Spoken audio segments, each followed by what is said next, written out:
Cancer. Bakit ba excited? Bakit ba excited kayo sa iyong mga reading, ha? Excited kayo. Okay, Cancer. This is a Cancer, Sun, Moon, Rising, and Venus collective bonus reading for the month of November. Collective energy ng ating mga Cancer, please. Okay? Bakit ba kayo excited? May bago ba kayong ginawa? Ha? Inayos niyo ba mga desisyon niyo sa buhay? This is a Cancer, Sun, Moon, Rising, and Venus collective bonus reading for the month of November. Hakutin ang collective energy ng ating mga Cancerians. Collective energy ng ating mga Cancerians.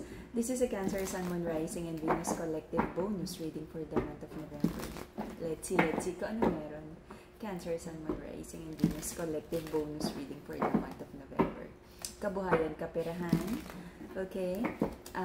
Love life, family, relationship, mga kaibigan, mga taong nakapaligid sa'yo.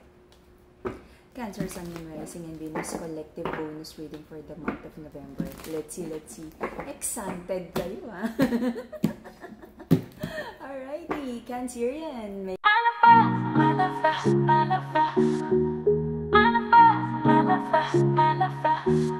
May isang masculine sa buhay mo na sabihin natin clueless, or he could be like stubborn of not loving you correctly. Di umano. Let's see ang chismis.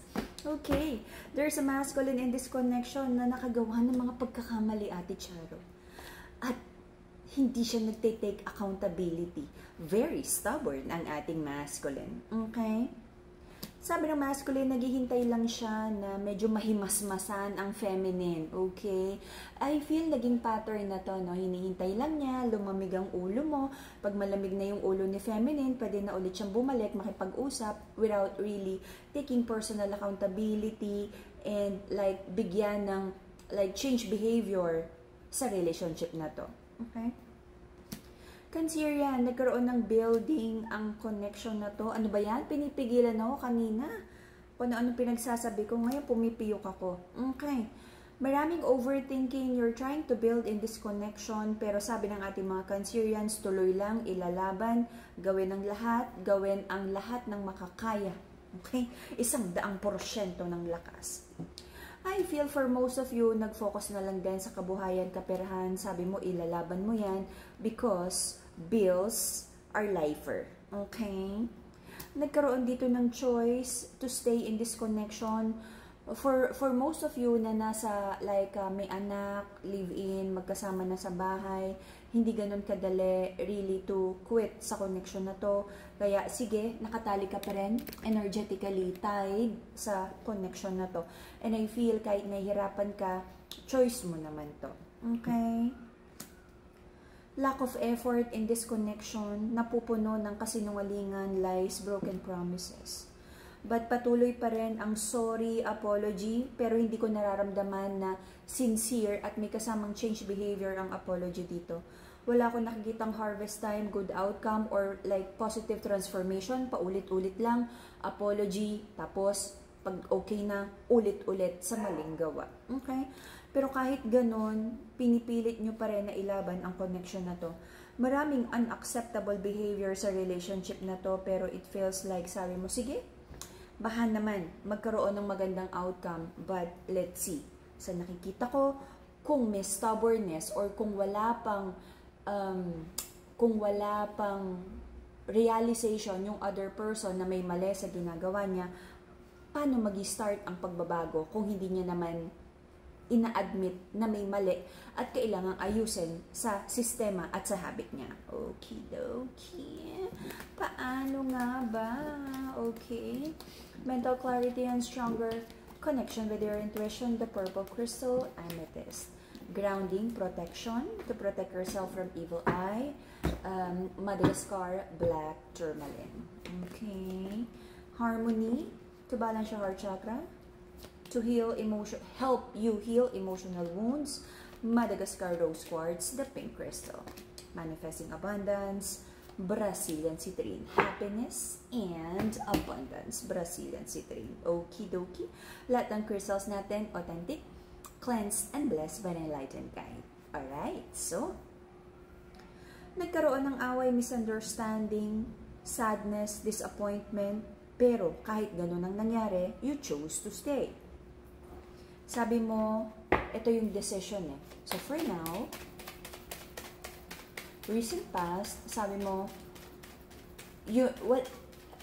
parang pinipigilan ka, no? Na parang hindi pa time for you. Parang gusto mong bigyan ng, okay, super last chance. Baka naman ito ng huling chance na ibigay mo, magbago na. Okay?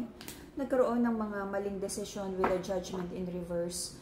Minsan iniisip mo na, tama ba na binigyan mo ng paulit-ulit na chance? Or ikaw lang din ang naglalagay sa sarili mo sa paulit-ulit na pain. Nagkakaroon ka na ng introspection.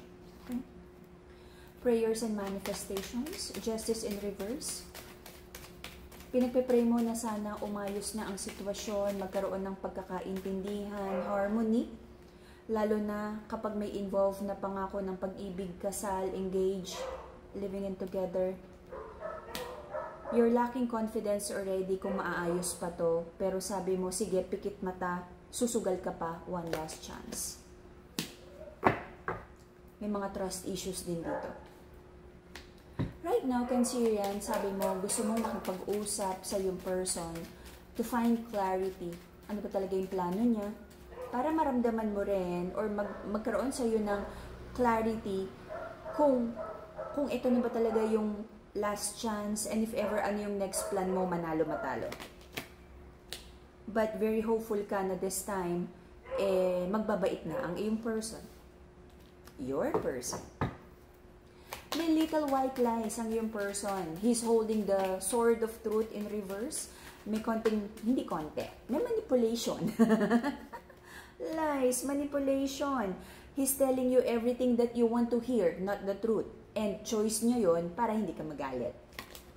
I know that feels unfair, that feels hindi tama na sinasabi lang niya to para hindi ka magalit. So, pag ganito, it's either give your person a safe space to be honest, pero minsan kasi kay kalma ka, kay hindi, pag talaga hindi naman ready to be honest, because number one, isang ano, no, kaya nagiging honest yung person is because ready na siya to take personal accountability. Pero pag hindi pa ready, ede-deny hanggang mapagod ka na lang at tumahimik ka na lang sa pagko-complain. Okay? But sabi ng person mo, susuyuin ka pa rin niya and gusto pa rin niyang magbigay ng chance din sa connection na to. Okay? Find the balance. Meron ka mga doubts, Cancerian, kung naiintindihan ba ng person mo yung mga sinasabi mo. You feel like feminine, no? Para to sa feminine sa connection na to. You feel like lahat na ng paraan, malambing, mapangunawa, galit, dragon, ganun. Lahat na ng klaseng like approach ginawa mo na. But it feels like parang pasok sa isang tenga, labas sa kabila, parang hindi kanya naiintindihan or binabaliwala niya. Hindi mo ma-decipher, hindi mo ma-figure out, hindi ba kayo nagkakaintindihan or is this person is consciously na parang hindi talaga niya sinaseryoso yung mga sinasabi mo. And I feel it's the second one. Okay? Kaya tuloy napapagod na yung feminine, sabi niya, worth it pa ba nakausapin ng masculine? Because she feels na parang wala namang nangyari. Napapagod lang siya at nadadagdagan lang ang disappointment because she feels na every time mas masakit, the feeling of parang na-dismiss yung feelings mo na hindi na naman in-honor na nasaktan ka. Until the end of the first quarter, there's a feeling of sadness here at I feel Cancerian, especially yung feminine sa connection na to, mapapagod ka nang mag-explain at ipaglaban ang connection na to. Aasa ka pa rin, itutuloy mo pa rin, no? Sabi mo, sige, tuloy lang. Kumbaga manalo, matalo, tuloy lang. And I feel nagbigay ka na ng ultimatum sa utak mo na pagdating nung time na to or a certain number of chance na ibibigay mo, dun ka na magde-decide. Okay? But sabi ng masculine, ano ba problema ng feminine na to? Para sa kanya, walang problema. And he's building a relationship with you. Sabi ng masculine, he feels confident also na hindi naman aalis si feminine. Bakit ganon feminine? Does that mean na kahit anong mangyari, pinagbibigyan at napapatawad at nabibigyan ng, what do you call that? nabe-bail out ang masculine na to. May nakikita akong heartbreak here. So, ibig sabihin, kung may heartbreak energy na naman dito, someone would feel disappointed. Okay. Meron ka mga expectations about money, income, okay? So, towards the end of the year, ina-expect na naman talaga natin na magkakaroon ng sabihin natin na medyo malaking expenses. So, manage your money, manage your income, manage your spending habits. But pagdating sa pag-ibig, it feels like the feminine in this connection would feel tired na magsalita, na mag-explain kung bakit siya nasasaktan, kung bakit siya nagagalit, kung bakit may kailangang baguhin. Mapapagod na siya na parang the feminine feels like bata yung kausap niya na hindi nakikinig. The feminine wants a matured partner, isang emperor who would lead. But it feels like for most of you sa connection na to, yung pinili mong masculine ay someone na parang kang nanay. Someone that you would mother, you know? But sa perception ng masculine, he feels like he's doing his best, his duty, responsibility sa relationship na to. He feels like he's doing a good job. Baka naman hindi kayo nagkakaintindihan. Actually, yes, hindi kayo nagkakaintindihan. Because the masculine feels like binibigay naman niya yung best. At dahil hindi kayo nagkakaintindihan here, may nakikita akong possible na disappointment because someone is not giving their best sa connection na to. Okay? I feel, no, anytime soon, you have to have like a heart-to-heart talk. Marami daw sikreto. At kung ano man tong malalaman na to, maaari na namang magdala ng disappointment.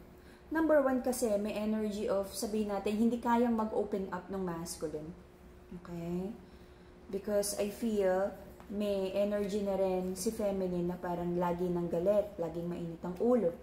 But, may nakikita din kasi ako dito na this is like, meron talagang tinatago yung masculine na mga bagay, of course, na alam niyang ikakagalit ng feminine. Mga bisyo, habits na hindi niya mabitiwan na he would rather itago o i-deny kesa aminin at mag-apologize at magbago because he's not ready to change. Complicated to. And again, sasabihin ko sa inyo, hindi tayo magkakaroon ng magandang reading dito. Andito na naman tayo sa paulit-ulit na energy. Hindi tayo magkakaroon ng magandang reading. Hopefully, no, makafocus na tayo next time sa kabuhayan kaperahan. Hindi tayo magkakaroon ng magandang reading kung paulit-ulit lang yung decisions, yung ginagawa nyo, yung, hindi nagkakaroon ng growth sa relationship. Sobrang parang, kumbaga kung may chapter sa buhay mo na sinusubukan yung relationship, I feel nandun ka sa gitna. Wala pa akong nakikitang like magko-close ng door at mag-open ng bago na something better. This is like nasa gitna eh. Maraming aayusin, maraming babaguhin, maraming pag-uusapan, maraming heart-to-heart talk, marami pang pagdadaanan, I feel. Okay? But hopefully, lahat naman to ay sabihin natin na like potential energy na maaari mangyari because of your past decisions. And any future outcome, maaari itong mabago ng gagawin nyo right now, mamaya, bukas, sa makalawa, So, ang masasabi ko lang, Cancerians, choose better para sa'yo, para sa mahal mo sa buhay. Though, it's really challenging because lalo na, ang nakikita kong conflict right now, it's about partnership. So, gawin mo na lang yung best mo. If your person is not ready to, to grow with you sa relationship na to, better focus muna sa kaperahan, personal growth, kung meron ka mga gustong pasukin na bagong negosyo, like mga seminar, anything na gusto mong bagong matutunan, focus muna sa self-growth mo and kaperahan, kabuhayan. Kung may batang involved, focus sa bata, family, right? we have very limited control and influence kung ano man ang gagawin na desisyon at free will ng ibang tao. Alright? Hindi ko masyadong gusto yung energy, medyo malungkot because may stubborn energy and may mga deception, lies, someone is not being honest, but part yan kasi ng growth natin. Alright? Hopefully, yung next reading natin, December reading, ay better. Alrighty? And that would be the Cancerian reading for the month of November. See you again in a few days for your December reading. Bye-bye, Cancerian.